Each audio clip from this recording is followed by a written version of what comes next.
Is regulation coming to managed services, weathering coronavirus cash flow challenges, and more with guest host Dave Sobel. Plus, we speak with attorney Brad Gross on legal considerations MSPs should be taking in the current environment. It's ChannelPro Weekly, episode 139, Steak and Valium.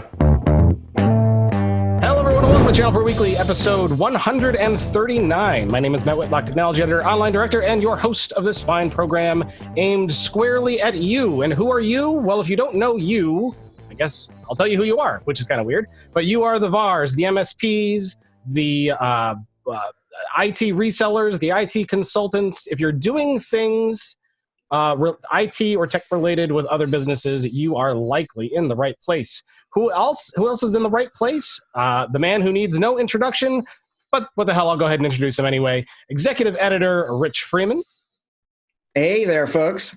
Nice to have you back with us, Rich.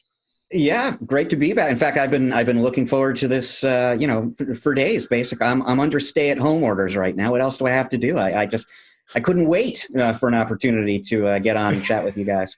And we will talk about that in a minute, because this is impacting you definitely in ways isn't impacting everybody else. And we'll talk about that in a second. But we are not alone. We have an awesome guest host with us today. He's been a lot of things over the course of his career. He's a former MSP. He's a former vendor executive. But right now, he is the host of the Business of Tech podcast. Please welcome Dave Sobel. Thanks for having me, guys. This is going to be a lot of fun. Oh, so glad to have you back. Not only are you a great host, a podcast host, you are also a hell of a nice guy, really funny, and a great friend. So it's a trifecta of wonderfulness. I appreciate it. It's so much fun working with you guys on these. This is good fun. We'll get interesting and fun with this. Absolutely. Well, and as Dave knows, ChannelPro Weekly, we're going to cover a lot of good stuff, a lot of things you need to know, but we're going to have a good time as we go along. That's always very important. So Dave, you are quarantined at home, I imagine, right? Well, I live in the state of Virginia. We are not under the full-on cannot leave your home, but all of the recommended guidelines. For somebody who works from home anyway, and married to somebody who works from home anyway, we just keep laughing and going, this is just called Thursday. So it's a little bit of business as normal, but obviously there's a lot of impacts to industries around here. My wife's a video producer, a lot of shutdown on jobs that she's been involved with. So, and we're tracking all of the news that's happening, not only specifically to technology, but in the larger sense. Yeah, this is definitely, even like I also pretty much work from home most of the time.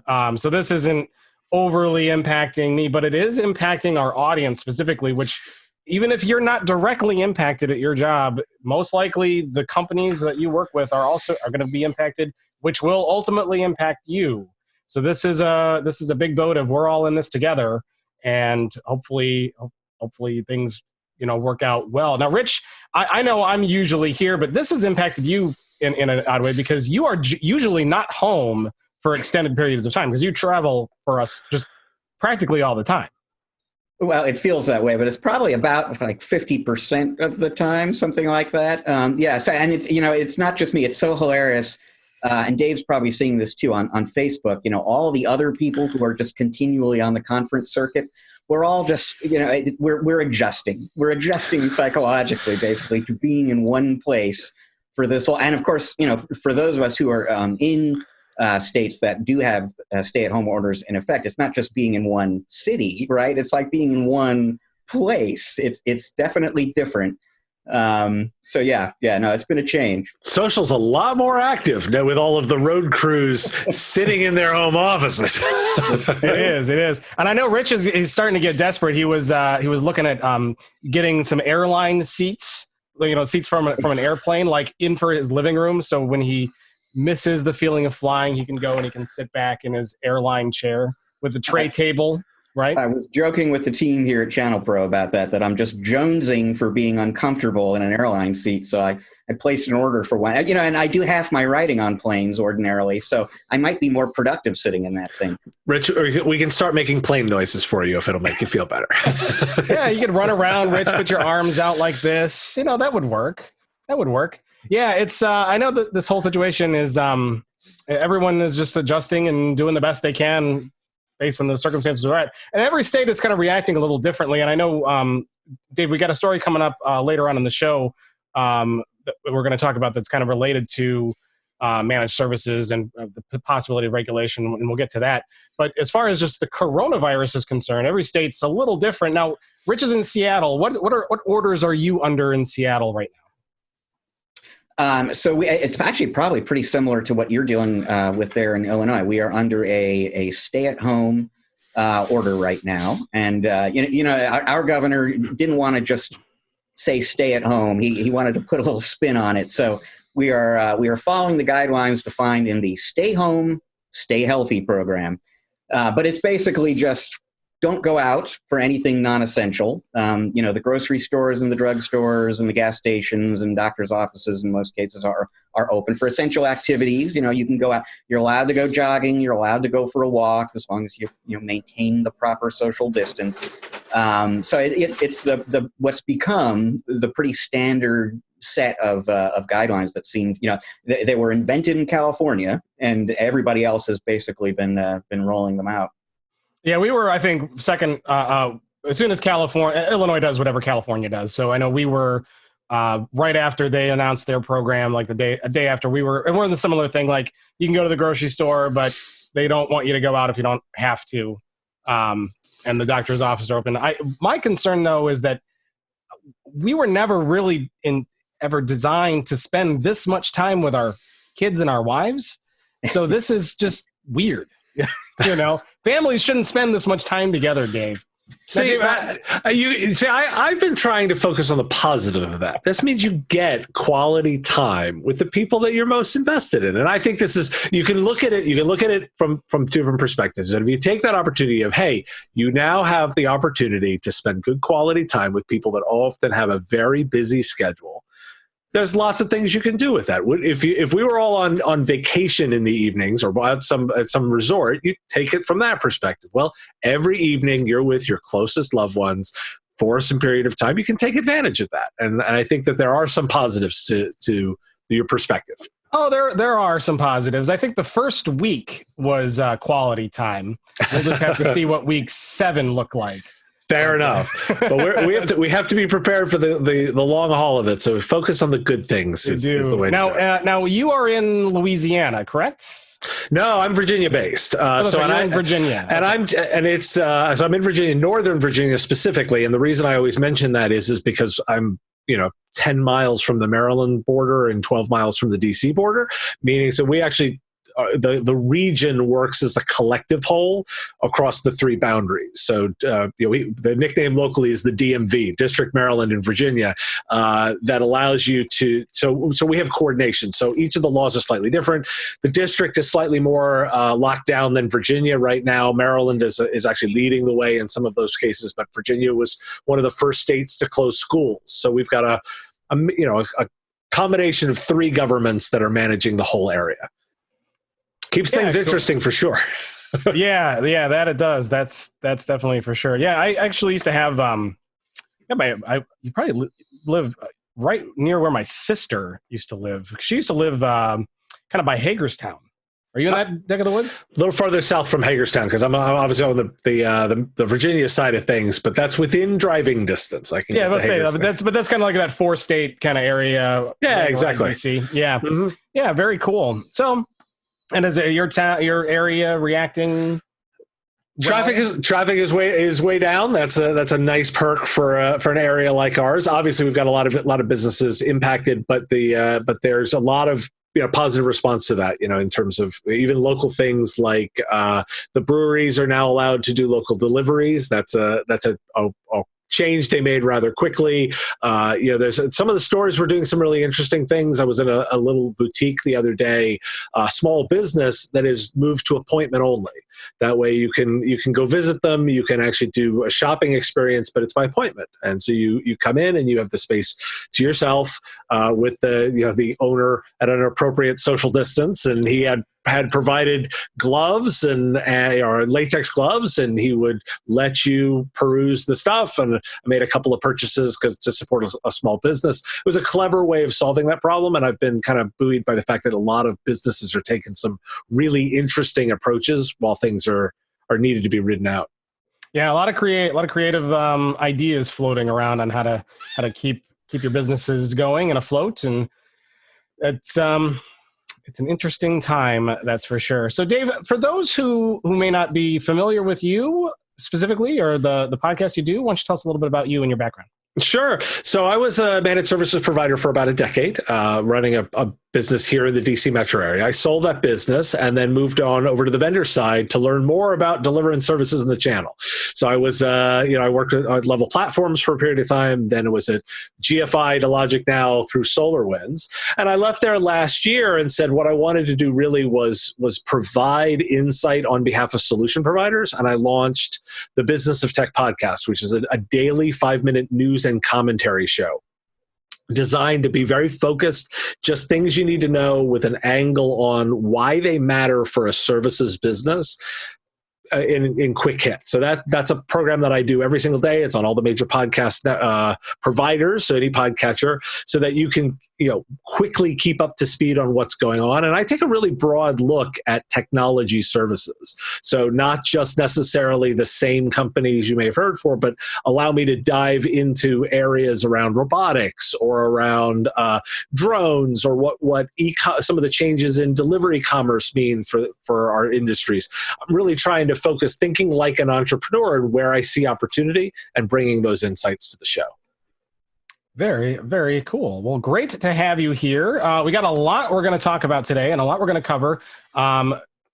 Just to give people an idea, we've got some news from Ingram Micro that we're going to talk about. We're going to talk a lot about coronavirus and how that's kind of impacting the industry and MSPs in general. D&H is in the news. HP has some advanced security solutions we're going to talk about. And then we're going to talk about that story I alluded to earlier about the possibility of regulation coming to managed services in that particular state. And I'm sure that's going to set off a very, very lively and interesting conversation. So you'll absolutely want to stick around for that. We've got a great interview coming up with Brad Gross, who is an attorney that is going to talk about some of the legal sides of how the coronavirus is impacting MSPs and what MSPs should be thinking about from a legal perspective, well, some good general spring cleaning advice. So we are just going to go ahead and dive right in. Rich, our first story that we're going to talk about is Ingram Micro, who has some new financing programs for partners weathering the coronavirus storm. Tell us about that. Yeah, absolutely. And I mean, there's a lot of this going on in the industry right now, obviously. So, as we've been discussing, there are a lot of small businesses out there hurting right now. A lot of them just are not open. They're not allowed to be open. A lot of them are still functional, but folks can't go to the office. So they're in a scramble right now to get everybody set up to work from home, which means that they need actually, in a lot of cases, technology that they didn't have before. So you have technology needs out there that are skyrocketing. There's not a lot of cash coming in. And if cash isn't coming into the small businesses and medium-sized businesses, it's not coming into the channel pros either. So there's sort of a cash crunch that is beginning to develop in this country right now. And, Ingram Micro saw that developing, and they introduced 2 different finance programs this week. So now one of them is called Kickstart.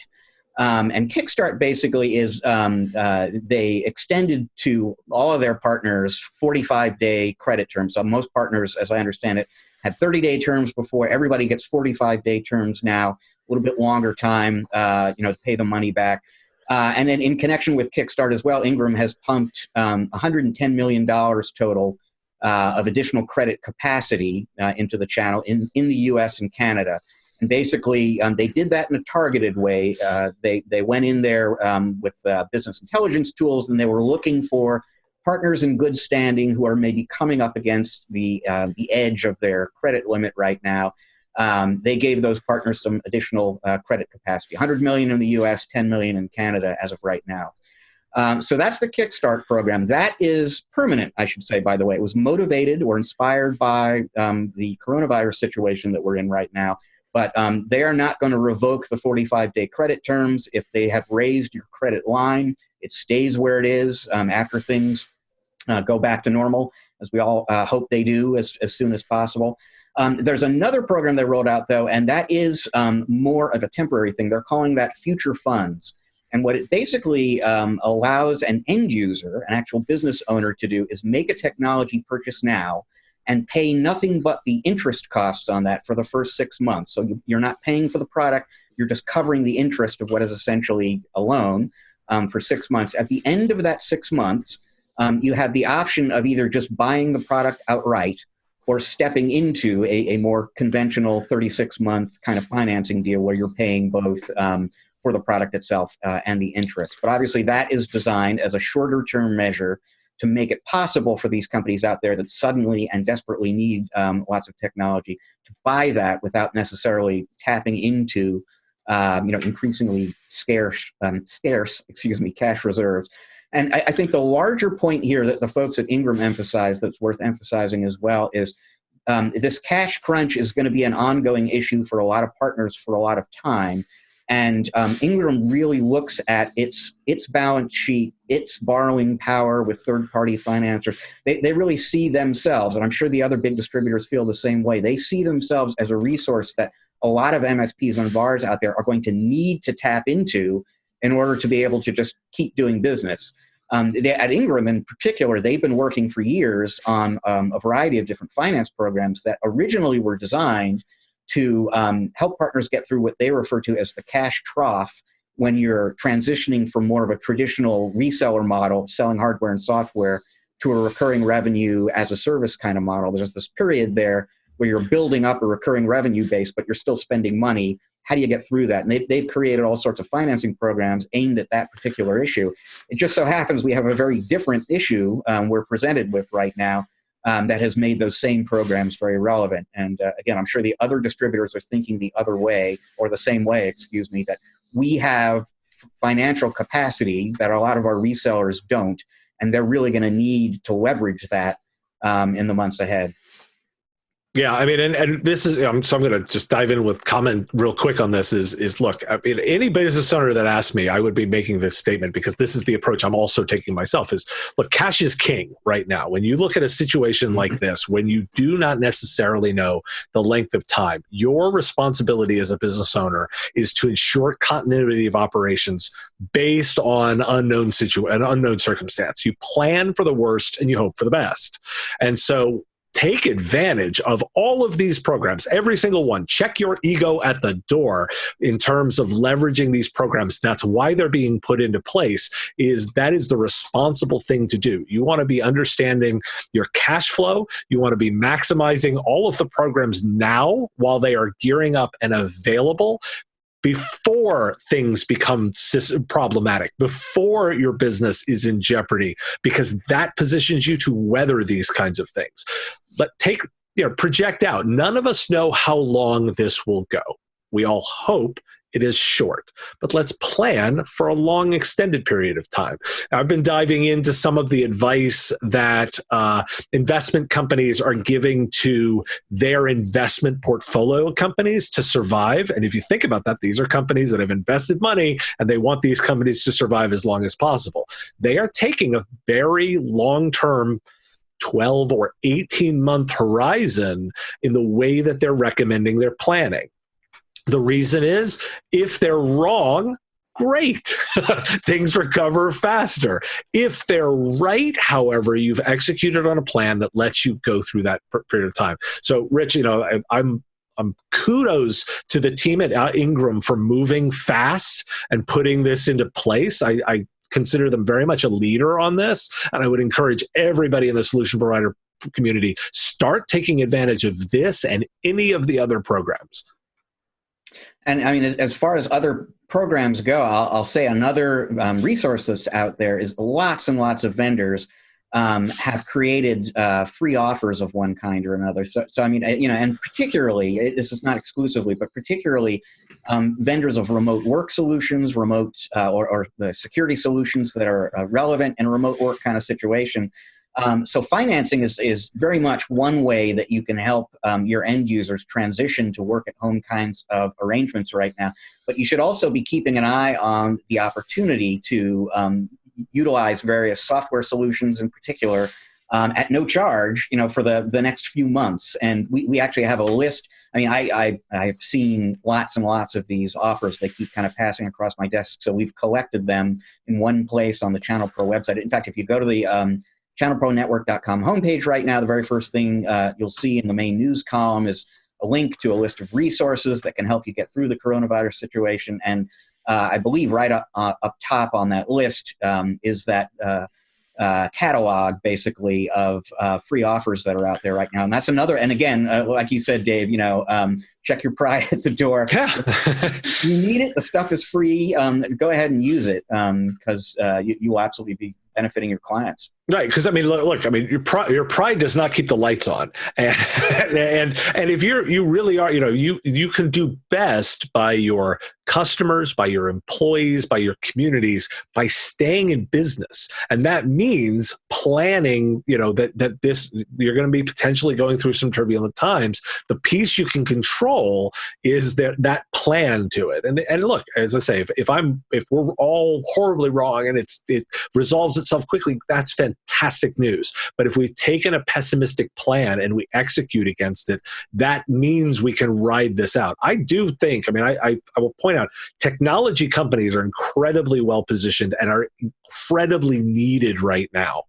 That's not going to change. And in many cases, it's increasing. But you do have to understand that you have your own customers are going to have their own challenges. There are challenges down the line, and the time is a variable. So it's okay to batten down the hatches and plan for turbulence, because that means you get to the other side. And that keeps your business viable. It means you keep all your people employed, and you can serve your customers.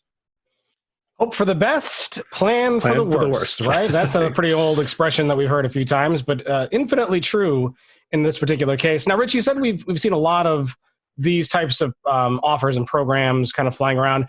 We're talking about this one, so this one obviously is probably one of the better ones.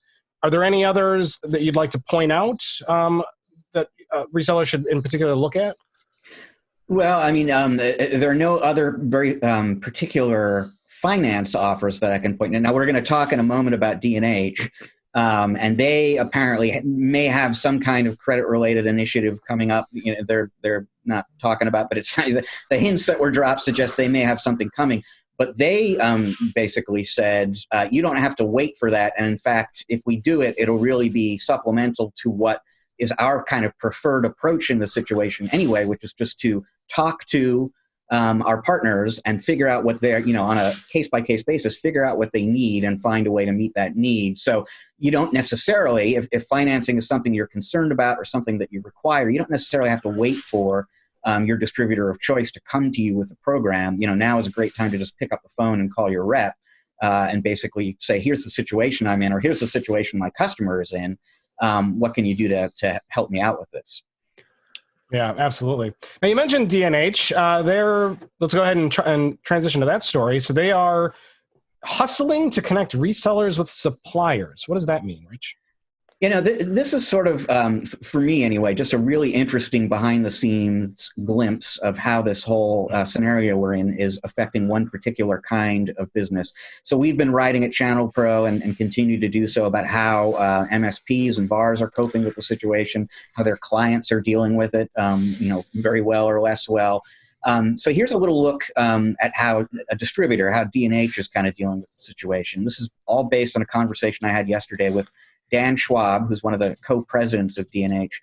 And as pretty much anyone listening right now knows, particularly in certain product categories, there are some real inventory shortages out there right now. So as all of these SMBs are struggling to get set for work from home kinds of setups, laptops are hard to find, home network gear, webcams, all the stuff, keyboards, mice, anything that somebody might need in a hurry to get themselves set up to work from home, not so easy to find. And it's not just because the demand has spiked right now. There's also obviously the issue of shutdowns, lockdowns in China, and all sorts of supply chain issues that have affected the supply side of the equation, in addition to that sort of demand side need for some of these technologies. So a distributor like D&H is actually in this really kind of interesting position where they can see and have some ability to influence the supply side of the equation, but they're also very closely in touch with resellers on the demand side. And it was just really interesting talking to Dan Schwab about how D&H in particular has been sort of navigating this situation that they're in right now. So they've set up a task force. They pulled together people from the different parts of the company: procurement, logistics, sales, service, customer support. They pulled together a task force, and the task force the assignment handed to it basically was figure out what the biggest needs are inside our partner base right now, the most urgent, greatest common denominator needs. Get those from the partners, bring it in, and then we're going to go out to the manufacturers, and we're going to see what we can do to help fill some of those very specific needs. And so D&H has been in this position as the communication hub, if you will, in terms of what's happening on the front lines that ChannelPros are seeing and dealing with, and then what can be done behind the scenes to get some of that, prioritize some of those scarce products and get those into the hands that most need them. And, as Dan said in the conversation, it took about a day to figure out what the two biggest, most urgent needs were out there, and that was telemedicine and remote learning. Schools are shut down everywhere. Not all schools, not all school districts by a long stretch are prepared to deal with that. So you've got tons of schools that are in urgent need of technology that can be used to get kids learning again. And then you got a lot of doctors who need to care for patients, who are concerned about being infected and wondering what to do. And, or maybe the doctor's office is just closed, out of health concerns and so on. They really need that telemedicine, that remote healthcare kind of capability right now. And so D&H picks that up from the channel. They communicate it to the manufacturers. Manufacturers work with them to prioritize the needed technology that can fill those needs. And as we speak, the folks at D&H are pulling together product bundles, sort of hardware, software combinations for those two scenarios, remote learning and telemedicine, that will be released shortly. They didn't give me a specific launch date, but coming up soon is what I'm told. And they continue to listen to the channel for other needs like that. If you're a D&H partner and there is a need that you have that you don't feel they or others are addressing, it's a great time to reach out to them and let them know, because they are continuing to play that kind of middleman role in the supply chain there. And to that point, I will quickly add that if there's one piece of real strong kind of news value in the story, if you are dealing with some of those product shortages out there right now, and you're wondering when that's going to end and when it will be easier to get stuff that you're used to ordering or that your customers need. According to D&H, they are expecting inventory levels or the inventory flow to be more or less back to normal, more or less, by mid to late April and maybe early-ish May at the outside. So we're not that far away from some of the issues that you might be dealing with right now beginning to ease in a significant way. It's funny because the embedded in that same thing is the same message: is pick up the phone and talk to them, because they don't get enough. If they don't have the data from the partners on the requests, they're not going to be able to manage that really well. They're clear, again, kudos to them for being actively manage of it, but that requires the partners. Partners call in. If you are talking to them and if you have projects on the horizon, you need to let them know, because then they can do their best to help support that. And the lag times are going to be a real thing. Yeah, it's interesting. I don't know if there's a whole lot here to discuss. As far as I'm kind of a little tongue tied, I'm trying to figure out how to phrase this. This isn't so much a story about D&H hustling to connect resellers and suppliers. That's kind of what they do. I think this is a good story that kind of highlights the need of an MSP being in with a distributor. Now, Dave, when you were an MSP, were you working with one of the big distributors or more? Yeah, we worked with one of the big distributors, and I'll not name which one, just in the interest of neutrality on this, is we did work with one of them. But I think the one thing that I'm looking at this is both from a short-term perspective. Look, I'm going to be saying, talk to these people. It's so important. But I also will observe that I'm hopeful that this kind of experience, when we get to the other side of whatever this is, it will actually help build trust in these relationships. If you've been suspicious of working with somebody, closely and revealing your sales pipe because you're constantly scared, this shows you the value of that kind of communication. I'll offer for the vendor distributor side, this gives you the opportunity, distributors, to show you're trustworthy. They know you're going to do a great job. This is the opportunity to show that, prove it through execution, and then solution providers give them the chance to shine. Show them, and then on the other side, you'll have a trust worthy working relationship to leverage ongoing.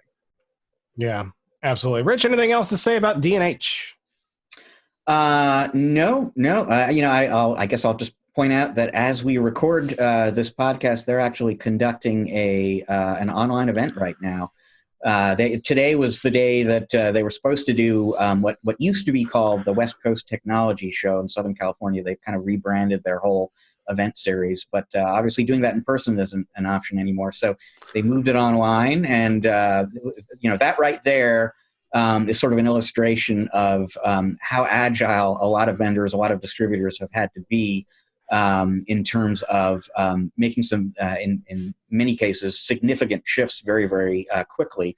And I'll just say, in the case of D&H, they I guess it was about, I don't know, as recently as 3 weeks ago, let's say, they were still planning to do this event live. So I think it was about a 2.5 week process that they had to turn the whole thing into a virtual event. And they did that as they were sort of sending everybody home. They've more or less shut down their headquarters. It was like a 48-hour process, and now everybody is working remotely at D&H. So it's, and that's one example of something that's probably happening at every vendor, every distributor out there right now. A lot of people having to tap dance very quickly right now. So very true. We need more tap dancing in business. That's definitely true. All right, we're going to switch gears. We're going to talk about HP. They've got a couple different announcements and things that they've unveiled. One is a security solution, and the other is some hardware. We'll get to that in a second. But we're going to talk about HP Pro Security Edition. Rich, what is this? Speaking of conferences that are not happening, this was supposed to be the week that HP did its reInvent conference. That's been postponed until the fall.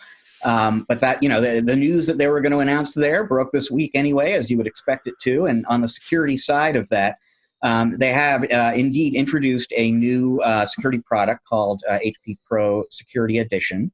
And the basic idea there is they took a couple of technologies that they already had. A lot of this feels a little bit like packaging, but in some respects is a little bit more significant than that. They took two existing technologies, one called SureSense and another called SureClick, and they kind of bundled those together. And these are like the Pro edition, so the slightly more robust professional editions of these systems. But they bundled SureSense, which is an artificial intelligence-powered anti-malware product, and SureClick, which is a kind of a more interesting technology that they have, into this HP Pro Security Edition system. And what's also interesting about that offering is that this is now an optional add-on for select HP commercial PCs, laptops and desktops. So the idea is when you are ordering that hardware, you will now have the option to click a box, and there's a SKU for this security solution that you can kind of add on to the system, and the computer will arrive with that system pre-installed and ready to go out of the box. And they've got a very streamlined kind of activation process there. It'll be very easy to get people up and running on it. And so it's sort of meant to be a different, more easily managed, easily consumed way to deliver security with new hardware for HP devices. This particular product is specifically targeted at small businesses, and so it's priced accordingly. And I don't think I have the rates right in front of me, but the pricing is designed to be attractive to a small business. Same time, same day that they introduce HP Pro Security Edition, they also introduce something called HP Proactive. And now I'm looking for the name here. Proactive. I want to get it right. I see something called SureClick Enterprise, so that must be an enterprise. That is, yeah. So, our coverage focused in on the small business product and the medium business product. There was also an enterprise business product that came out too, and that's the SureClick Enterprise. And I kind of glossed. I'll very quickly go back to SureClick because I sort of glossed over that before. HP bought a company called Bromium late last year, and Bromium makes this really interesting kind of virtualization-based security technology where if you click an attachment in an email, for example, what is now called the SureClick software sort of instantaneously creates a virtual machine just for performing that one little task.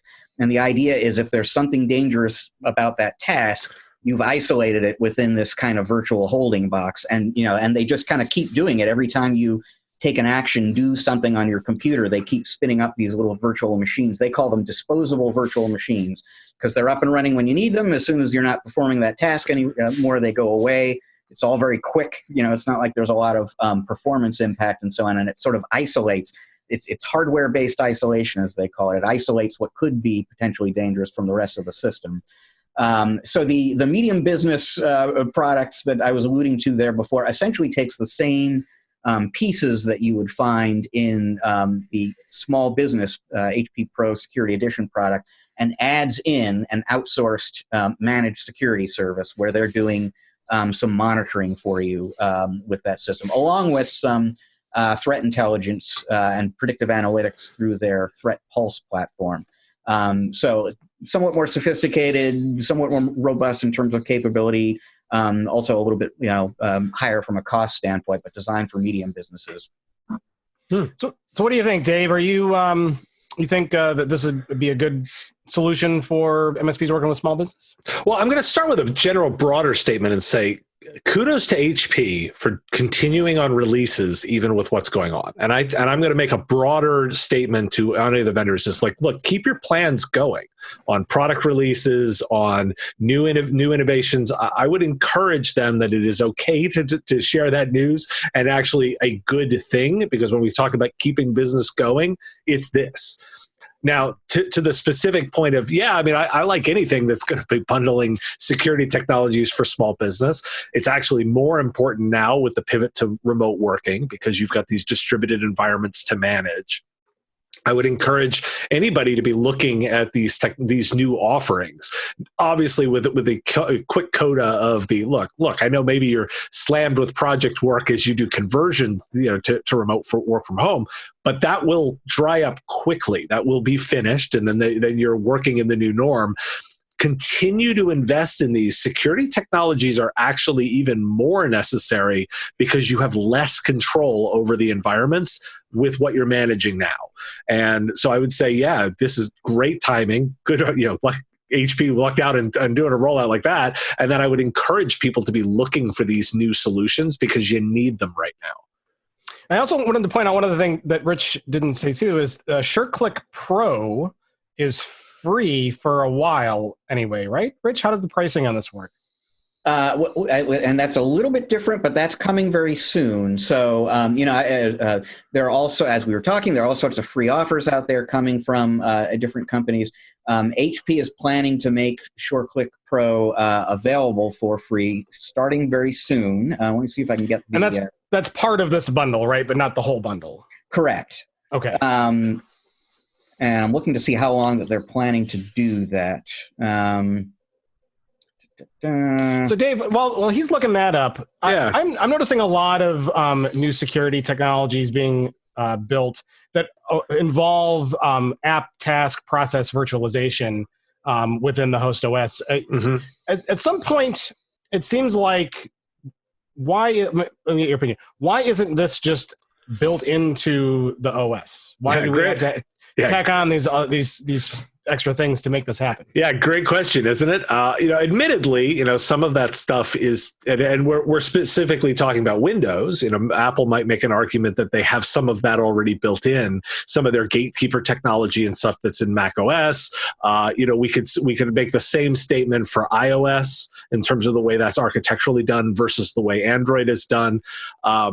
I think that this is an element of, Microsoft allows or encourages a healthy security ecosystem on its platforms. So I think this is an extension of that, is they looking to their third parties to drive that versus what Apple does or even the Google approach over on the Android side. So I think my answer is that it stems from Microsoft's thinking on the platform. At some point, of course, we know that they may decide to make a purchase and incorporate that into the core OS, and thus ends a particular sector or a particular offering. But I think that's where it stems from. Yeah, it seems like to me the best place to implement a technology like that is at the core OS level, because that's what's handling all of the processes and process assignment and threading. So, Rich, go ahead. Tell us what you found there. So on the SureClick Pro offer, which, like I said, is coming soon, that's going to be free of charge, basically, through September 30th. And significantly, there is not an offer they're extending just to HP customers or users of HP hardware. Anyone with a Windows 10 PC will be able to use SureClick Pro free of charge through September 30th. Interesting. All right. Any other thoughts on the security bundle, and you said they can order it with computers. Is it something that they can download and install later? That's a great question, actually. If that option exists, I don't know. It really sounds like something that they want to ship to you in the box. My impression is that's really the way to do it. And part of why I say that, too, is there's a very specific list of products that this will be available for, out of the gate. And I assume that means because they've got, manufacturing processes set up to add that to the hardware before they put it in the box and send it out here. So my guess is the answer to that is no, but I don't actually know for sure. Interesting. Well, we will put a link to this story and folks, all of the other stories that we talked about, the Ingram Micro story and the D&H. We're kind of scratching the surface here as we talk about some of the highlights, but there's a lot more information in these articles. So make sure that if you're listening, you go to channelpronetwork.com and find the show sheet for episode 139. There you'll see a list of all the links to all of these stories so you can get all the details. If you're watching on YouTube, you can open up the description area and we'll have all the links for you in there. Rich, there's another HP story here that they've put out, and they are releasing some what they call high-capacity, low-cost laser printers for, this is not an expression I hear a lot, micro businesses. Rich, what is going on here? And I got to say, I have been looking forward to chatting about this with you ever since I wrote this story, because you, I know, have really strong kind of enthusiastic feelings about tank-based inkjet products like the EcoTank line at Epson. HP calls it the Smart Tank line. But inkjet printers that have a tank full of ink instead of little cartridges that you have to replace often. And as you like to point out, I mean, the economic impact of that model can be groundbreaking for businesses. Basically, instead of color printing becoming a luxury, all of a sudden you can print whatever you need to in color because it's much more affordable now. What HP is trying to do here in this product that they've announced called the Never Stop Laser line of printers is bring some of those same efficiencies, some of those same economics to the laser market. Now, these products, as you said, they're targeted at what HP calls micro businesses. So they're thinking very small businesses, home-based businesses, so, the lower end of the SMB spectrum. The products are priced accordingly, a few $100s each, depending on which kind of model you get and so on. The idea is when the product arrives, you've got enough toner sort of built into the printer to handle 5,000 pages. When you reach the end of that 5,000 page capacity, instead of going out and getting a traditional toner cartridge like you would for most printers out there, you buy this sort of bottle of replenishment toner. And it snaps into a sort of port on top of the printer. There's this little plunger device you push down.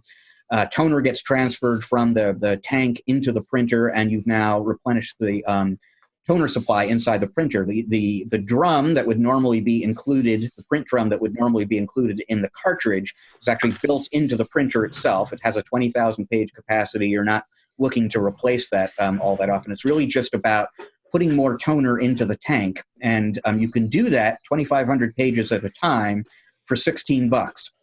And HP says basically you combine the 5,000 pages you get initially with 2,500 pages for $16 every time you need to replenish, and you're looking at laser printing in a micro business for less than 1 cent a page.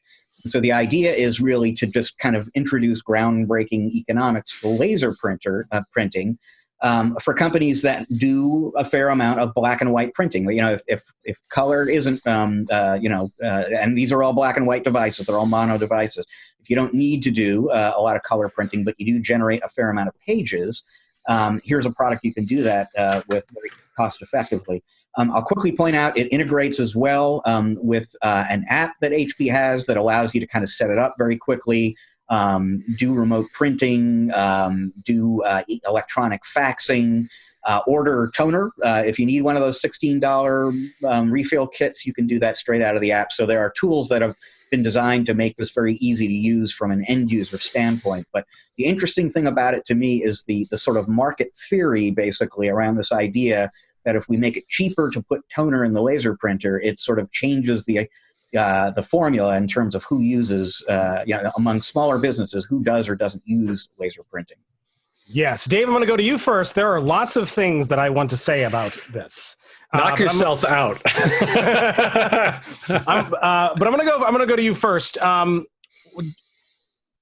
Is this an inevitability? That's an interesting question. So I think at some level, the print companies have to address the economics, partly because the consumer is onto them. The consumer now understands that the consumables are the actual expense on printing, not the printer itself. And so they at some point there was going to need to be a pivot on that, I think. And so I'm glad to see it. I think that it's well overdue. But this is one of those bits where cool, I'm glad there's innovation in printing. It's not where my particular passions lie in terms of innovations, for sure. I think this is. I'm going to make a bold prediction. I don't want to say this is much of a bold prediction because I've actually already made this prediction, and this is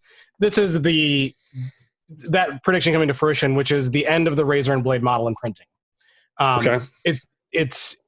We should all, and Rich mentioned at the beginning of the segment here, we should all give Epson a round of applause, okay? Because their EcoTank, and I said it at the time, was going to absolutely change everything as it related to desktop print. And as we go forward, business print, enterprise print, large printing, everything printing, anything that takes a consumable like toner or ink, it was inevitable that it was going to change how people feel about printing, how people look at printing, and how much people print. For so long, every time as a business owner you would go to print something, it would be like you didn't want to, right? Because it felt expensive. It felt like something that you felt it in your wallet every single time you hit the print button. And then along comes a printer line where you pay a little bit more for the printer, as people are more than able to accept, but you're not paying, for these little tiny plastic cartridges that give you, 100 sheets and end up costing you a ridiculous sum of money, right? When I first got an EcoTank printer, it's like every time I go to print anything, I feel like I'm getting a deal. And that is the difference, right? That is the difference that is going to drive this revolution in printing. And it's cool to see this in a laser printer. And everybody is screaming for more efficiency and less waste and all that kind of stuff. Man, swapping out a toner cart, which has a lot of tech built in it, that is a huge waste, right? So this seems like it makes sense and is going to it's I don't know, it's going to change everything. Rich, reaction, or Dave? Cool. I like revolutionary technologies. I think print was certainly due for some disruption, so it's nice to see it happening. Yeah, and so this is $16 for 2,500 pages of toner, and that's cool because with these ink-based tank printers becoming dramatically less expensive to operate, I think we were waiting to see something happen in the laser line to bring that level of affordability. Otherwise, laser, I think, over time was going to get just curbed to the wayside as way too expensive, particularly in small businesses. I think this is going to give a new life on it. Now, Rich, did they allude to a color version of this? They did not, actually. That's a great question. But it's a product family. It never stops. So there are new models coming. And I would not be the slightest bit surprised if they have a color on the roadmap for the future at some point. Now, you said that the drum in here is a 20,000 page service life. Yeah. So eventually that will have to be replaced. And it's not that's a good service life, but it's not as long of a service life as an ink print head. Do they say what that is going to cost to swap out, or is it easy, or how do you do that? They did, or both of those things were questions I had that there are still questions for me, basically, because I had the same thought. It arrives with enough toner for 5,000 pages, 20,000 page life on the drum, especially since this is targeted at people that produce a fair amount of pages. At some point in time, you're going to have to replace the drum. I don't know what that costs. I also don't know how that works. So I don't know if they have, as part of the product design, made it so that, it just as pulling out a traditional toner cartridge and adding a new one is very easy. Maybe you can do that with the drum, but I'm not actually sure of that.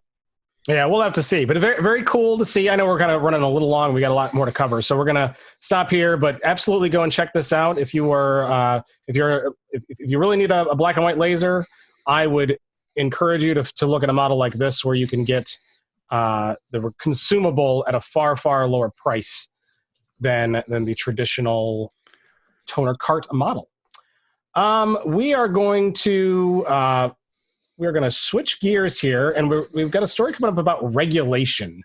Rich, I'm going to have you introduce this because I haven't got a chance to read this, but it looks like there is a Secretary of State in Louisiana who's not happy with managed service providers and wants the government to control them. Is that roughly what's going on? Spot on, Matt, as usual. No, close though. And actually, in all honesty, the reason Dave is here as our guest host this week, aside from the fact that he is an awesome guy and always hugely interesting to talk to, is because on the Business of Tech podcast, he had this really, really interesting guest interview not too long ago with the Secretary of State from Louisiana. And Louisiana, like a lot of other states and cities and so on, as we know, has been targeted by ransomware in the not too distant past. And it really kind of called the attention of the Secretary of State to the capabilities, the qualifications, the claims made by MSPs and MSSPs out there right now. And that has kind of led him to propose some legislation. Now, I have just exhausted my knowledge of this fascinating story. Dave is deep into it, and so I'm going to hand it over to you to Dave. Give folks the context, tell folks what's happening in Louisiana, and then let's talk a little bit about what it means beyond Louisiana. Yeah, thanks, Rich. And obviously, this is a story I've been tracking, so I covered. So this really started, the core of starting this was the series of ransomware attacks that struck out in Louisiana kind of late last year. And if you, I know Rich, I know you covered some of this. I've covered it on my podcast as well.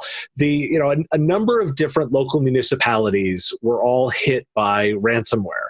And then the highest profile of this was when the city of New Orleans itself had a number of its agencies all hit simultaneously, and brought the city government to a standstill. The city mayor invoked a state of emergency in order to help deal with that. And all of this collective action is what brought it to the attention of the Secretary of State for the state of Louisiana, a man named by the name of Kyle Ardoin. Secretary Ardoin was involved with the recovery of this, has been speaking with people at the FBI and his state law enforcement agencies as well, and had really started to collect a deep understanding of that entire space. Now, he's actually serviced, his agency is serviced by an MSSP. So they themselves were not hit, but he was coordinating and looking at all of these local municipalities. And one of the things he discovered was, as is generally appropriate for a small organization, they outsourced their IT management, and in many cases were doing it to MSPs. And many of those MSPs were only focused on some of the basics, some of the basic of IT management, and did not have a specialization in security, or was not a robust enough security, or it wasn't tailored to their needs. And what he was really discovering was, hey, there's this whole industry that services companies like us at the government level, and they're not all the same, and they are not all created the same. And as he looked at that, he said, not only that, there's kind of no structure to this. So the next step in this story was that he went to a meeting of secretaries of state, and he told all of his colleagues, hey, I've discovered this whole industry. It's called managed services. They deliver IT support to us as small governments. Oh, by the way, there's a difference between an MSP and an MSSP, one who does security services. There's a difference in skill set. And the secretary is very well versed in our space. He has a very clear understanding of this. I did an interview with him, as you mentioned, Rich, and the episode is available on the podcast if you want to hear directly from the secretary's mouth. He walks through a lot of his discussion of his interactions with law enforcement. And what is notable to me was his point, is he then brought up, he's bringing out, in conjunction with the state government, because of course secretaries of states don't introduce legislation, so he's working on it. But he's working on legislation that in the state of Louisiana would have MSPs and MSSPs defined, so what the words mean, and he would be asking them to register with his office. Now, I find this particularly notable because not only is it regulation, but by his own admission, Secretary Ardoin is A, a Republican, and B, a pro-business Republican. So his statement is, look, if the industry doesn't regulate itself, government has to. I would like industry to regulate itself, but this is a significant threat to our state infrastructure, to our economy, and we've got to address this collectively. And so that really was that, that's a bit of the summary of that. I would encourage everybody to listen to the interview itself, because the secretary is very well versed in this space. He's not coming at it from a space of lack of information. And so it gave a lot of insight into that. And that was where that story kind of sums up and where it leaves us now. And I'll point out, before I forget, that was your March 9th show, the March 9th episode of The Business of Tech, if you want to look that up, and I encourage you to do that. So tell folks a little bit about what it would mean if this proposed legislation becomes law in Louisiana. What does it mean for MSPs and MSSPs to register? Is there some bar you've got to clear in order to be able to do that? From a practical standpoint, how does it affect somebody? Yeah. So the legislation is still in draft form. So let's be very clear that nothing has been passed, and B, it's not even defined what they're proposing yet. But he is in conversations with industry to understand, what is the definition? What is the definition between kind of basic IT service as it may be delivered by an MSP versus security services delivered by an MSSP? What his goal, the way he's implied this with the conversation, his goal is really to get his arms around who's out there and who needs to be involved in this conversation. So potentially, and this is potentially, that registration could look like the same as registering to open a hair salon, or registering to open, where you just have to log a particular piece, or it could include standards, right? They could move to the point where, just like in a hair salon example, maybe there are standards of cleanliness that translate out to our business. It's still being defined. This is the area where he is in conversations with industry at large in order to understand that. For me, this was really that moment of, look, we've brought the attention of regulators. Why? Because we are so vital to the delivery of the economy. And we can project further out now that we're in the current new normal. You can see how it's even more important, the delivery of technology services. It is not unreasonable to think that we're now in that phase where it's not just, regulation might come or regulation is being, is a theoretical idea. No, we actually have now an example of legislators working on actual legislation at the state level that they would look to roll out. We don't have a timetable, we don't have a specific piece, but there now the conversations are ongoing. So you kind of saw this coming, even before Louisiana actually started talking about this kind of law. It sounds like, at least, that you had the notion that regulation could be coming to the world of managed services at some point. So now that this has, begun, it's very much in its infancy. If you kind of look down the road and look past Louisiana and maybe project out to what the world looks like from a regulatory standpoint 2 years from now, say, what do you think might be coming our way? Well, so we actually have two examples that we can leverage to wrap our heads around this. And I think about it from the perspective of kind of, are we going to be lawyers and doctors, or are we going to be plumbers and electricians and car repairers? But all of those industries have regulation around them. I made the statement about a hair salon. So hair salons, plumbers, electricians, contractors, these are all regulated industries. You have to get a license to deliver these things. You have to, at some level, you have to register for them. There is a stricter standard, different standard at the lawyer level, at the doctor level. I think it's unclear which way our industry will go, but we certainly have examples that we can think about to get, we're not that different from those pieces. And to think we're a special flower is probably not reasonable. We need to actually think about it from the perspective of, we're going to look a lot like these other industries. It is at some level up to us to guide which way we want to be considered and what we think is important. I look at this from an opportunistic perspective and say, look, we've talked about being a vital, essential business. If the last couple of weeks are not proving it, it's completely proving how vitally important we are to economic delivery. Now is the time to get involved and think about that and define the way we want that to look. Some people have, myself included, have bemoaned an element of like, hey, we want this business to be viewed professionally. We want to be at the table. Well, here's our chance to define what that looks like. I don't argue to say I have the answers, but I can now point to, there is literally a legislator asking that question of industry. Now is the time for us to get involved and define what that looks like.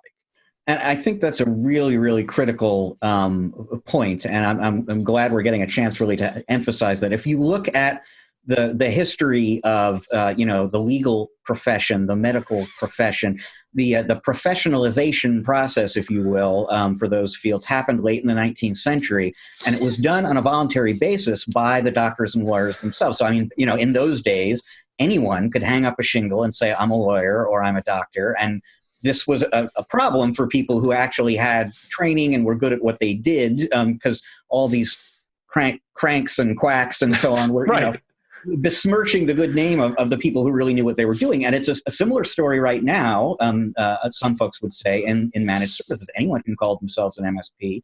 And I know people who no longer call themselves an MSP, even though they're very good at that, because that label has kind of gotten tarnished in some ways.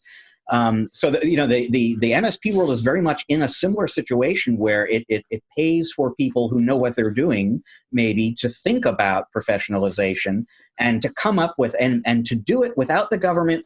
And this is not a political statement, whatever you feel about government or regulation or so on. I think you're exactly right. MSPs, by and large, would probably prefer to be defining the terms under which professionalization happens in managed services, as opposed to having government figure it out and then tell us here's how it's going to be. My point on that is in collaboration. Like it's an in collaboration with government. We can define how much that is, and we can have a very healthy intellectual conversation about where that line is. But for me, the one statement that I'm making is look, it is no longer reasonable to think that is not going to happen. There is direct financial implications and legislative implications to the security of our economy, of our citizens, of things like voting, to what we do as technologists. it is just not reasonable to think that we're just going to be left on our own to just sort all this out, because that hasn't quite happened. We have too many incidents with cyber criminals, as organized as they are, as targeted as they are, just expecting the rest of society to just let us figure it out is probably not reasonable. So I think it's the point where we can choose to be leaders here, and the industry can step up exactly like your example. Like, we can look at what doctors and lawyers did as an example of an industry that set forth its own direction, and we can do that collectively, or we can let it happen to us. And I would much rather us be involved in the solution, because, by the way, we have the expertise that they want us to have. These legislators know that we are the experts in delivering this, and so that we can give good guidance on this. And so that's where I believe, it is time for us as an industry. And then I'll get even more specific. This is what organizations at all different kinds of levels. CompTIA is a great place for this conversation. We talked about some of the distributors. They have great communities. So, Ingram Micro and their communities is another place to do that. Trade associations are another place to do that in terms of besides CompTIA.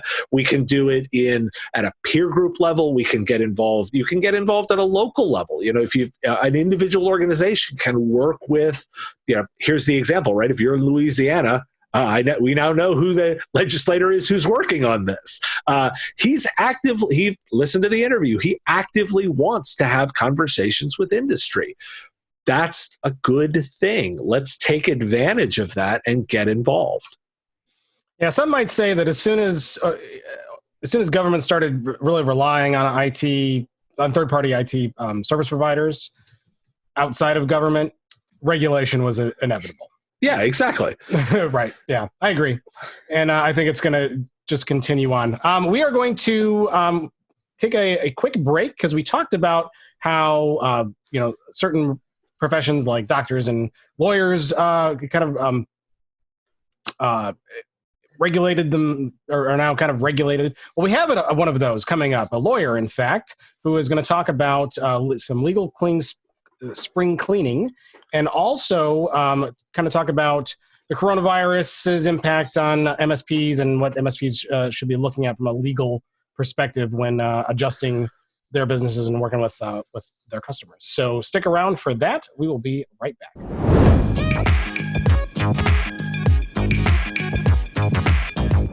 Hello and welcome back to part 2 of ChannelPro Weekly. We got a great guest interview lined up for you this week. And obviously, the world is kind of topsy-turvy right now. Lots of things going on with the whole coronavirus situation, and a slew of people now trying to work from home. So I'd like to introduce Brad Gross, who is an attorney, and we invited him on to kind of talk about some of the different things that MSPs and VARs might need to be thinking about in times of this crazy world that we live in. So welcome, Brad. Hi, everyone. Nice to be here. Great. Well, great to have you here. So for those who may not be familiar with you, why don't you tell us a little bit about you? Well, I have been representing MSPs and VARs and OEMs for about 20 years. Represent well over 1,000 MSPs globally, so there aren't too many issues that we haven't seen, although I will admit that this pandemic thing is one of those issues that we haven't seen. This is a new one, but we're dealing with it, I think, the same way that everyone is dealing with it. Quarantining, going virtual like we are today, and really providing the best support we can for everyone who finds themselves in the same situation. Absolutely. Now, Rich, I would think the original kind of plan that we had for Brad is we're going to talk a little bit about like legal spring cleaning, but obviously with the things the way they are right now, I think we can dive into that. But I think where we'd like to start the conversation is what, from a legal perspective, should MSPs and VARs be thinking about right now in terms of their business and dealing with customers who are now in some cases rapidly changing their business models as well? Well, I'll tell you that the situation right now has changed the way that we are doing business, but it hasn't changed business. It hasn't changed the fact that business needs to be conducted, and it needs to be conducted in certain ways. And along those lines, businesses need to be thinking about internal as well as external facing policies, procedures, and activities. So internal, what do I mean? Well, internal, they need to make sure that their own businesses are in order. They need to make sure that they're, as their own workforce, their own employees become distributed, that those employees understand what is going to be required of them. They're not just simply being sent home and, turn on your laptop and you'll work from home. These employees who go home, who work for MSPs, who work for VARs, need to understand what's expected of them with regard to confidentiality, with regard to response time to the company, with regard to their general ongoing obligations.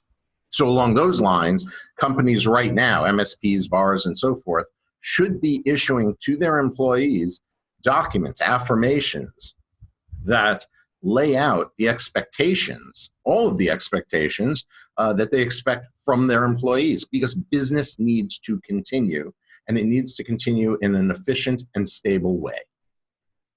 So that's the first thing I think that companies should be thinking about. They're making sure that internally they're set. Now, externally,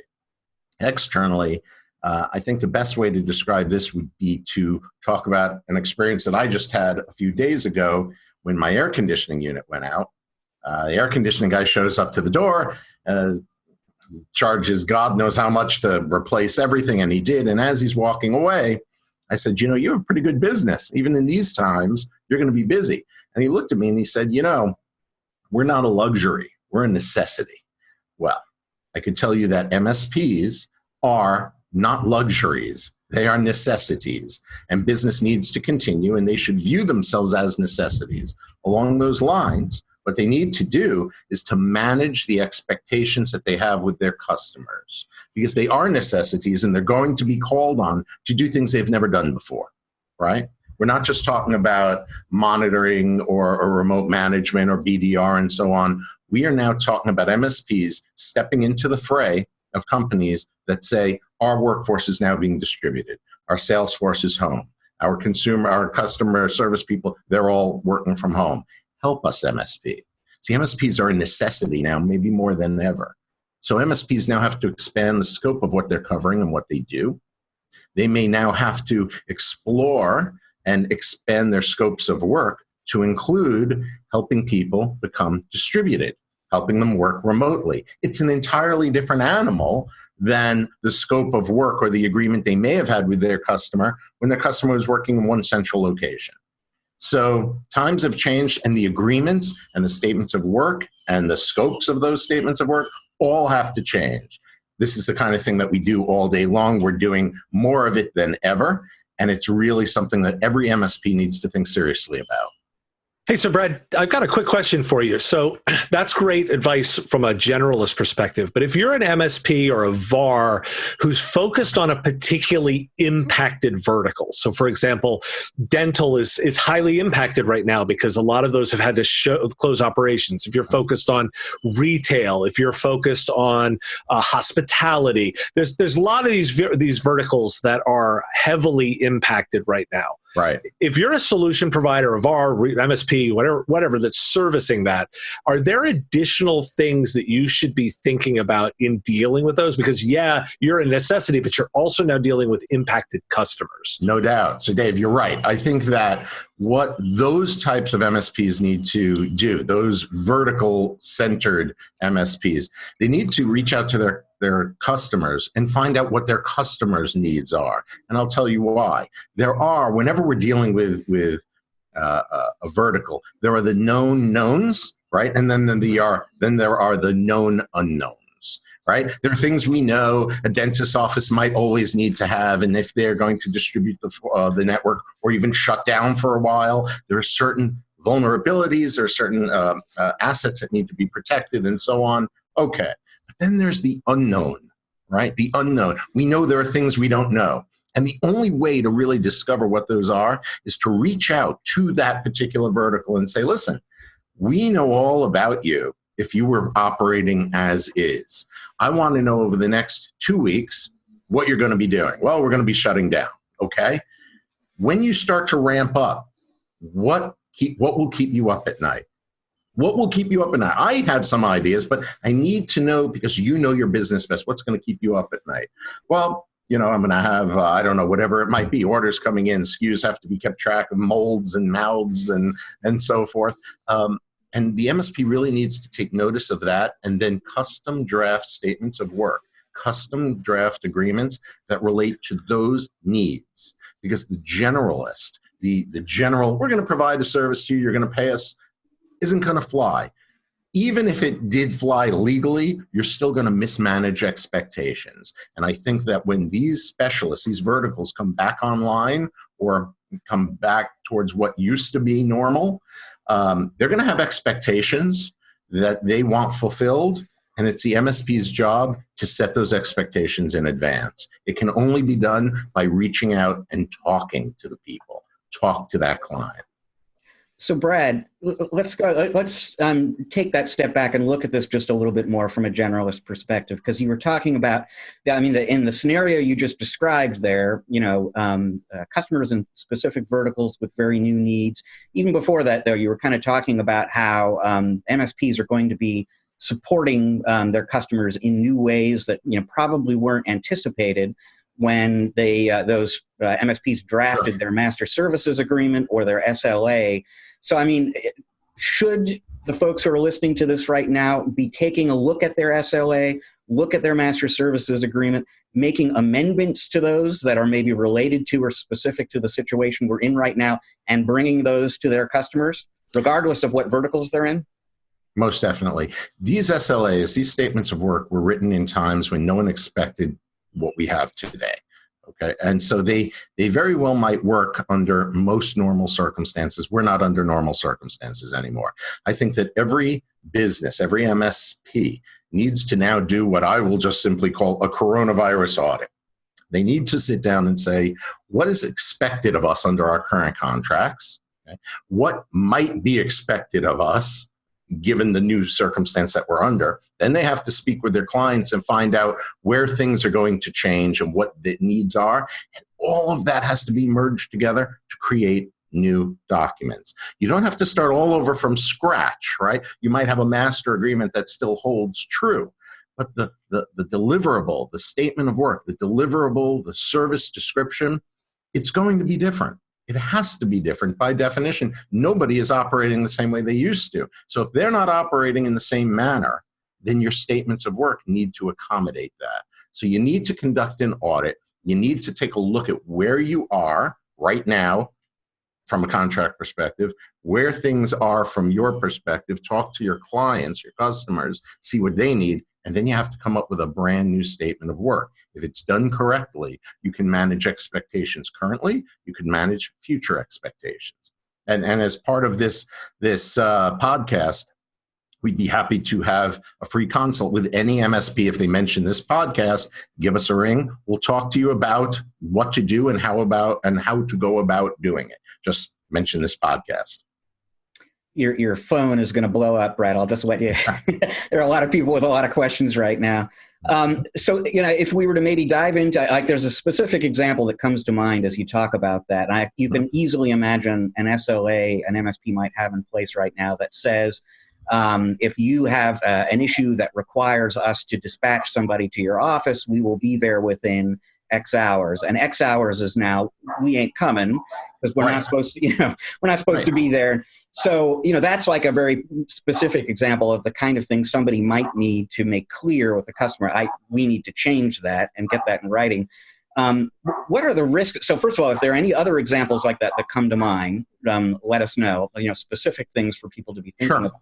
And then what are the potential legal ramifications of just leaving that out there? If the operative SLA with a client is we're going to be there within 24 hours and you don't show up in 24 hours because you really shouldn't go, what's the exposure there?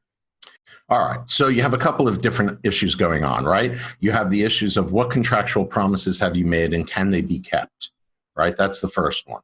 And generally, the first thing to fall are going to be service levels, because service levels usually depend on normal operating conditions as well as technician availability. Well, we don't have normal operating conditions, and we certainly don't have technician availability, at least not to the extent it was when we did the SLA. So that's the first thing to go. I think that the other victim of all of this from a contract perspective is the issue of scope creep. Traditionally, companies will allow a little bit of scope creep, a little bit of an expansion of what they perform. Maybe it's not exactly in the statement of work, but they say, you know what, we'll throw it in, we'll do it anyway. Well, in these times, people are going to push the perimeter, the outer boundaries of what is expected under that statement of work. And if MSPs aren't careful, they're going to end up experiencing quite a bit of scope creep. And remember, if you're going to give a little bit more to one customer and a little bit more to another and to another, you turn around and at some point you've really overpromised and you're not going to be able to deliver. So statements of, service level agreements, they're going to go. They need to be modified. The exact scope of what you're providing also needs to be considered tightened up. I suggest the way you go about that is you remind the client about what they are receiving under their current agreement, right? This is what you are getting, A, B, C, and D. This is what we anticipate you needing under this new paradigm that we're operating in, QST, and work it and make it very clear to your customer that QST is not covered. You can cover it. You can cover it not only effectively, but they need you to cover it. And that's the invitation to promote a dialogue between you, between the MSP and its customer, manage the expectations, get it in writing, and they'll be set. That's part of the consideration you need to think about. That's part of the audit that every MSP should be doing. Like I said, we'd be happy to help MSPs do that as well. What's interesting, as you say that, I think about the stories I'm hearing from MSPs who are working really hard right now to get their customers set up for remote work. And a lot of them have just, even though this is beyond the scope of what they had ever discussed with these clients, they're just doing this work anyway and not billing extra for it. I think a lot of people don't want to be in the position of looking like they're taking advantage of a crisis to, gouge a customer financially at a difficult time. But then the issue becomes, have you set expectations for the future that could be a problem for you? Right. It's a fair point that MSPs want to avoid the appearance that they're gouging. Gouging goes to the increase of a service, right? The increased cost, the increased charge. It doesn't go to the fact that you are going to charge for it, right? It doesn't go to the fact that you are going to actually have to provide a service and that it costs you money to do it, so it's going to cost them money. And I think that if that's explained to them, that you say, listen, not only do you need this service and we're going to charge you this amount, but the service itself, we're not charging you anything more than we would have 2 weeks ago. Make it very clear so you can focus on the fact that they need the service, not how much they're paying for the service. So, we're talking, and rightfully so, understandably so, a lot right now about stuff that's going on today, this week, in the next few weeks, in relation to the pandemic, obviously. But from a longer term perspective, obviously the economy has already slowed down. We're all hoping it kind of bounces back as quickly as it can. But it could be a prolonged period of time here where we're in a very slow economy. So looking at this issue from an audience standpoint, or the standpoint of our audience, what are some things from a legal standpoint they might need to be thinking about as we head into what could be a relatively serious recession? Well, I think that they need to consider a few things, and they're positive things, right? First, as I mentioned earlier, from my perspective, and my perspective scans a good 1,000 MSPs over 20 years, so we've seen a lot. You guys are a necessity, not a luxury. So consider yourselves that way. Okay, that's the first thing. Second, I think that there's a lot of business to be made in a downturned economy. Why? Well, because people are going to be looking to cut costs. They're going to be looking to cut budgets. I think that unfortunately for, let's say, the commercial real estate market, they're going to be cutting it there. Right? They're going to start cutting out leases and long-term rentals and so forth. in favor of more cost-efficient models. Cost-efficient models, one of the first and probably primary ones, is the distributed workforce. In fact, I think one of the unintended consequences of this entire thing is that employers are going to realize, wow, you know what? We could do this distributed workforce thing that we never wanted to do, that we resisted so fervently, right, in the past. We could do this now. We're going to save a lot of money. And again, MSPs are going to be there to fill the void, to help those companies that want to engage in cost-cutting measures engage in those types of things, help them distribute workforces from home. So that's the second thing. I think that there is a positive outlook on that. The third is that, as I mentioned at the outset of this, business has to continue in a way that doesn't appear to be haphazard. It can't continue. You can't conduct a business saying, well, things are crazy right now, so we'll start giving you a service and we'll bill for you and we'll go back to doing things on a handshake. Businesses tend to do that in their zeal to get the deal done, and under this quote craziness that we're operating under, it is my advice that you refrain from doing that. Customers, whether they're working from home or working remotely or working in a central location, they've come to expect agreements. Clear, solid agreements that not only protect those companies from the legal end of things, but the realities that they're living in today. And along those lines, companies should not take shortcuts when it comes to implementing business as usual. Here are our agreements. This is the way we're going to do it. We're going to remain optimistic. I'm not scared of giving these people an agreement that talks about the fact that you're going to be a distributed network. I'm not scared to give you an agreement that talks about pandemics and so forth. If you do that, I think what you'll find is that the dialogue is open. Open dialogue promotes business. And I think that that's the message that MSPs really need to take away from this. And I'd be happy to help them if they need to understand about how to do that. Like I said, if they mention the podcast, give us a call. We'd be happy to talk to them for free. Brad, I wanted to ask as a bit to that as well. As you've talked a lot about the relationships with the customers. Are there agreements that they should be thinking about as they look back to their suppliers, the vendors? And then the other area is they may be making moves financially where they may be talking to their bankers about lines of credit or extending different terms. Is there specific advice you're giving on that side of the equation? Wow. So there are a couple of different sides of the equation, right? I was going to say it's a quadratic equation, but now I'm over my pay grade. I'm not even sure that's the right way to go. So as far as vendors are concerned, I think that everyone has to understand supply chains may become limited. I'm not talking about food supply chains. I'm talking about hardware supply chains. I'm talking about customer support supply type chains. And I think that those things need to be revisited because you can't offer your customers on one end something that you are not getting from your vendors and upstream providers on the other end. So the MSPs really need to take a look at what they are relying on, what they are receiving upstream. They need to make an evaluation as to whether that will still be provided in the way, shape, and form it always has been. Okay, so they know what to turn to. They know how to turn to their customers on the other hand and say, we need to modify things. We need to adjust things because we can't offer you on the right what we're not getting on the left. So I think that MSPs need to consider that. They need to audit those upstream provider agreements and check with their providers and say, are you experiencing any downtime? Are you experiencing any supply chain shortages? Let me know. It's okay if you are, but I need to know how to manage my customer on the other end. So as far as that's concerned, it's a very important point.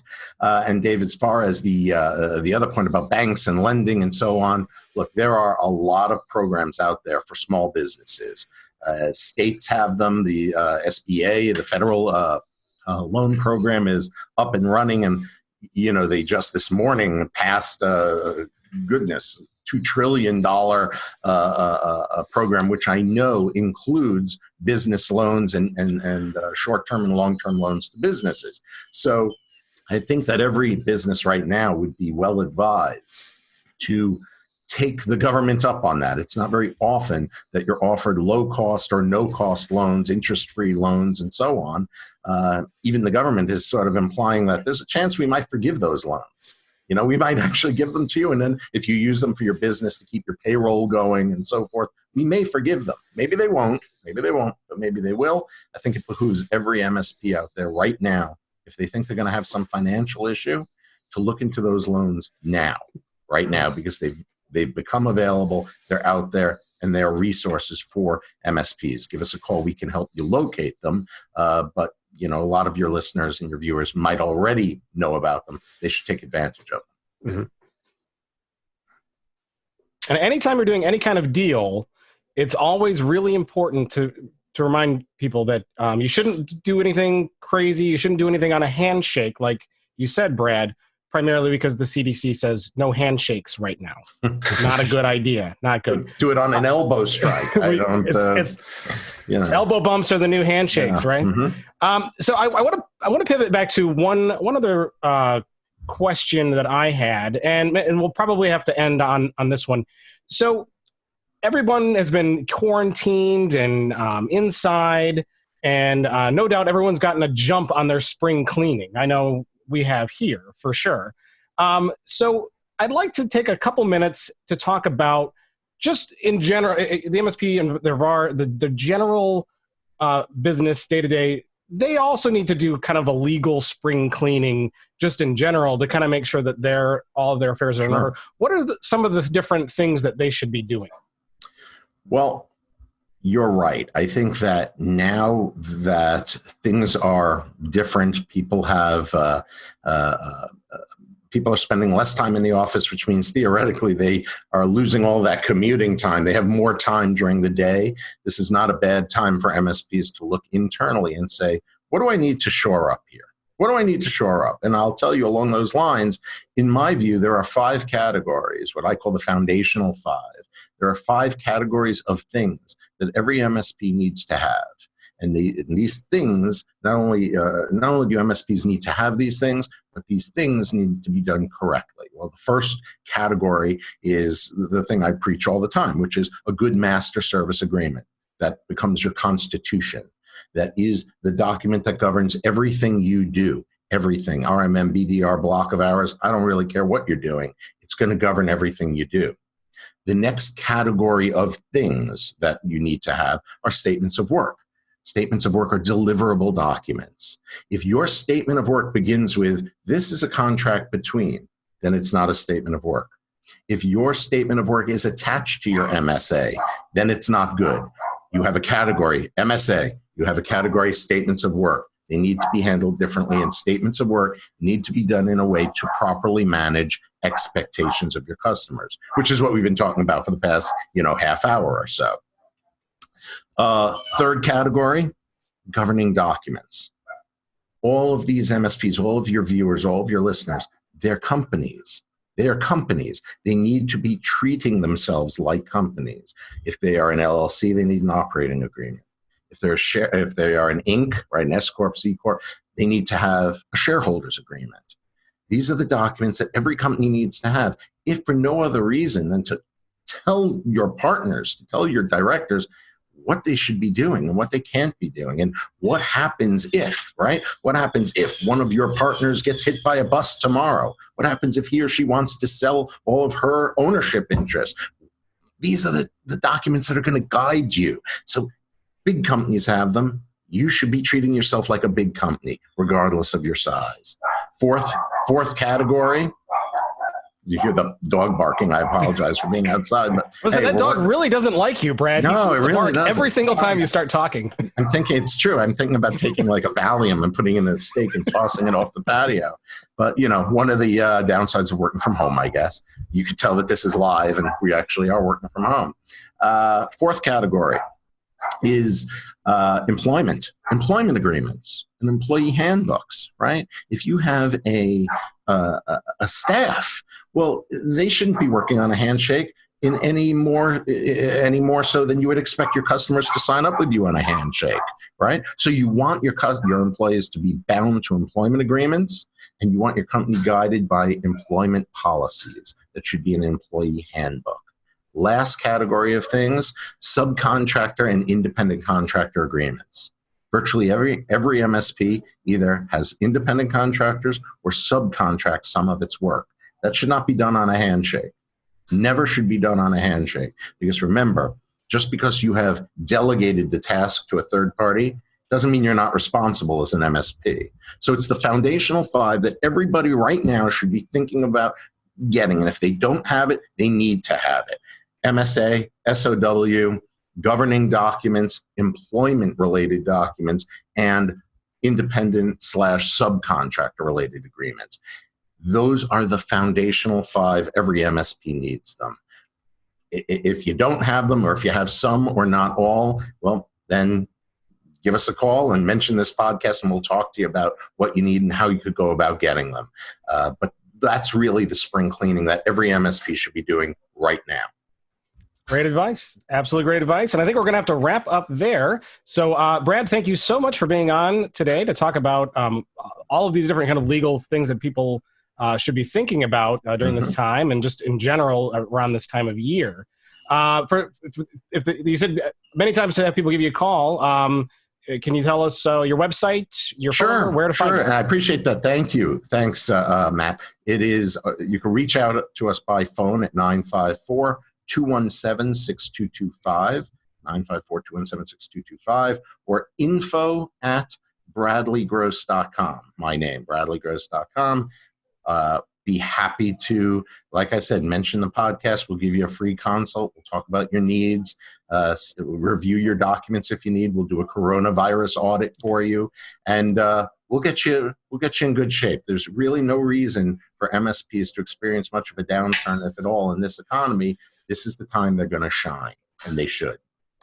That they should. Well, thank you so much again for being here. We will hopefully have you back on again soon. We are going to take a short break. When we come back, we're going to wrap up this particular episode with kind of our regular end of the show features. So you'll definitely want to stick around for that. We will be right back.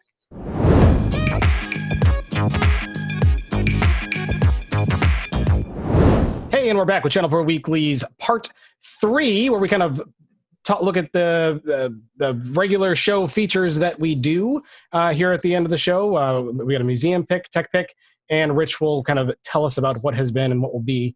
So Dave, I'm actually going to turn the museum pick over to you, which I know is weird. Most people know that I have a massive amount of old stuff. If you listen to the show before, that I usually pick out a piece and talk about it.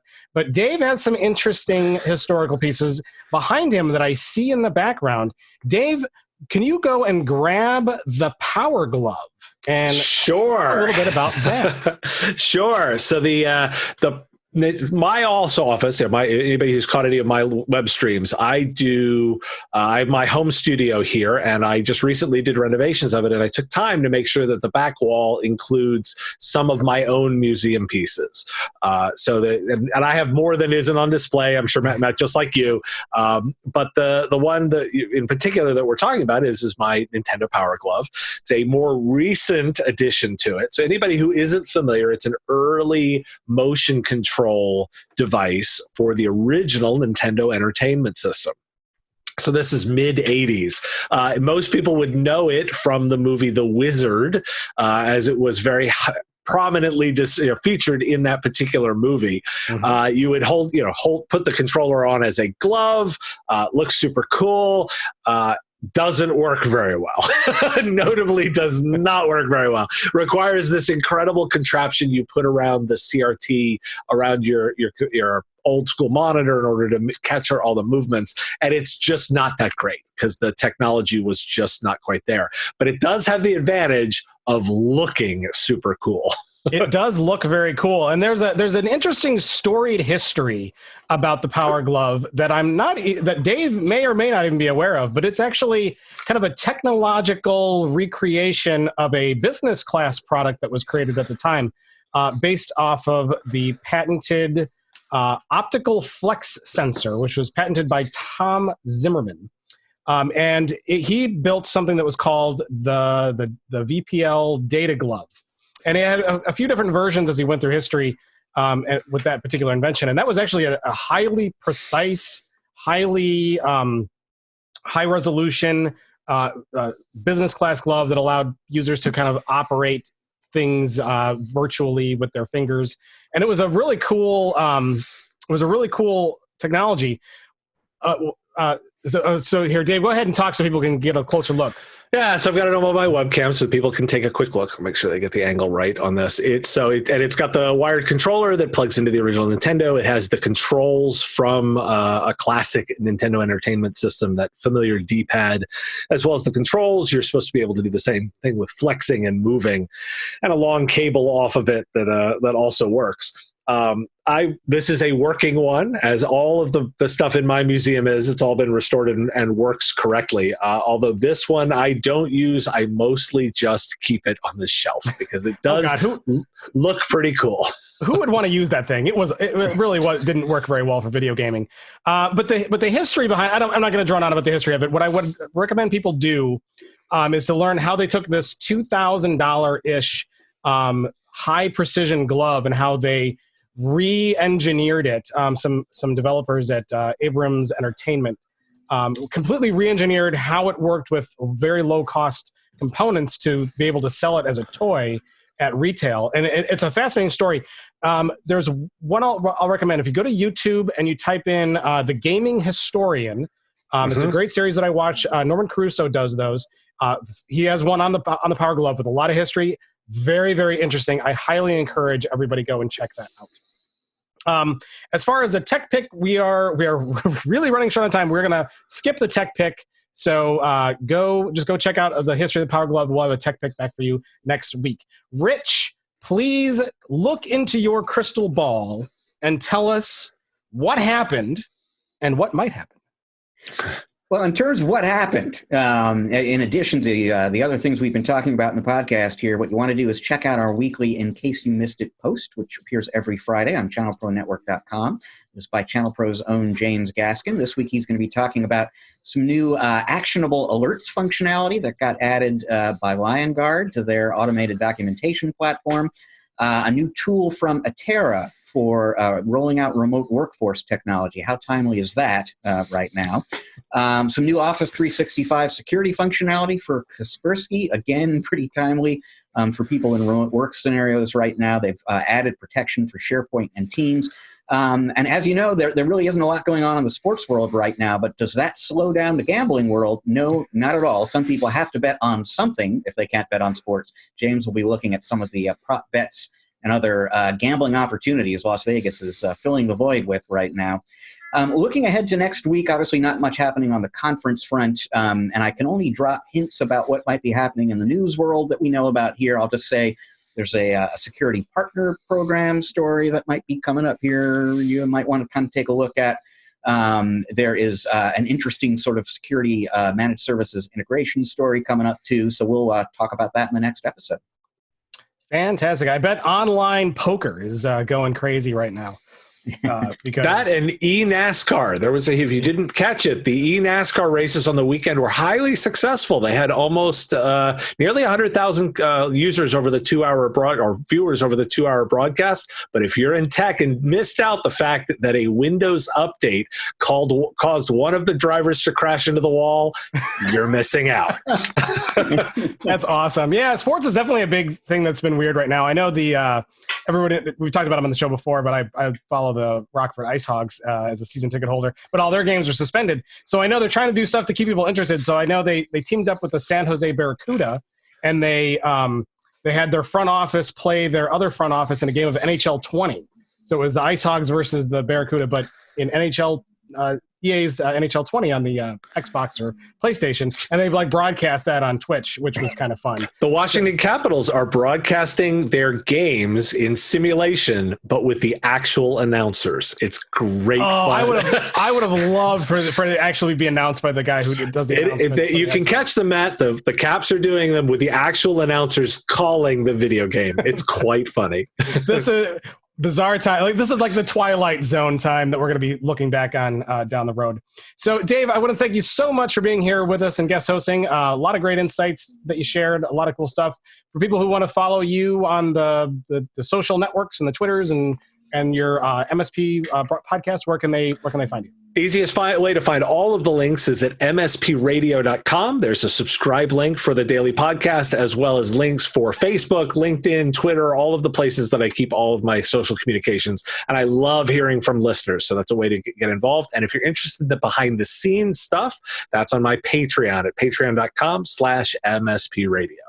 Fantastic. Definitely go and check that folks out. And of course, so check out his show. But of course, Dave, we will have you back guest hosting with us again in the near future, I hope. Looking forward to it. This is good fun. Awesome. You can find us. ChannelProNetwork.com is our website. Go there each and every day for even today. We're still working hard. We're a pretty virtual team anyway. So we're still trying to bring you the news, the resources, the white papers, the downloads, the in-depth articles, everything. It all hits ChannelProNetwork.com. Go there each and every day to follow that.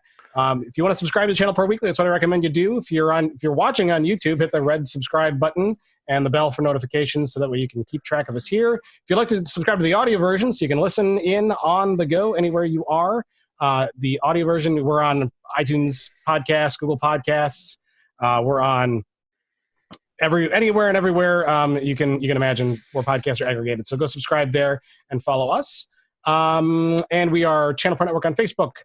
At Channel Pro SMB on Twitter. I'm at Matt Whitlock on Twitter. Rich, you are? At Rich Free. So follow us there. And, of course, we will see you all in episode 140 next week. See you then.